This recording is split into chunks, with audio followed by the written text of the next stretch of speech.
மதுரை மாவட்ட ஆட்சியர் அலுவலகத்தில் பரபரப்பு.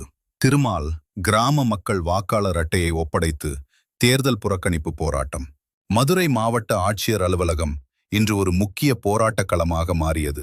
கள்ளிக்குடி தாலுகாவிற்கு உட்பட்ட திருமால் கிராமத்தில் செயல்பட்டு வரும் கல்குவாரிகளால் தங்களுக்கு பெரும் பாதிப்பு ஏற்படுவதாக கூறி அந்த கிராம மக்கள் அதிரடி போராட்டத்தில் ஈடுபட்டனர். திருமால் கிராமத்தில் பல ஆண்டுகளாக செயல்பட்டு வரும் கல்குவாரிகளால் நிலத்தடி நீர்மட்டம் குறைவதோடு விவசாய நிலங்கள் பாதிக்கப்படுவதாகவும் வெடிச்சத்தங்களால் வீடுகளில் விரிசல் ஏற்படுவதாகவும் கிராம மக்கள் நீண்ட காலமாக புகார் தெரிவித்து வருகின்றனர்.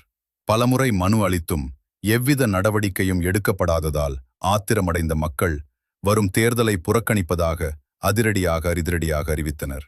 எங்கள் வாழ்வாதாரத்தை பாதுகாக்காத அரசுக்கு ஏன் வாக்களிக்க வேண்டும் என்ற கேள்வியோடு அவர்கள் இந்த போராட்டத்தை முன்னெடுத்தனர். வாக்காளர் அடையாள அட்டை ஒப்படைப்பு போராட்டத்தின் ஒரு பகுதியாக கிராமத்தைச் சேர்ந்த நூற்றுக்கணக்கான ஆண்கள் மற்றும் பெண்கள் திரண்டு வந்து தங்களது வாக்காளர் அடையாள அட்டைகளை மதுரை மாவட்ட ஆட்சித்தலைவரிடம் ஒப்படைக்க முயன்றனர். இது பெரும் பரபரப்பை ஏற்படுத்தியது.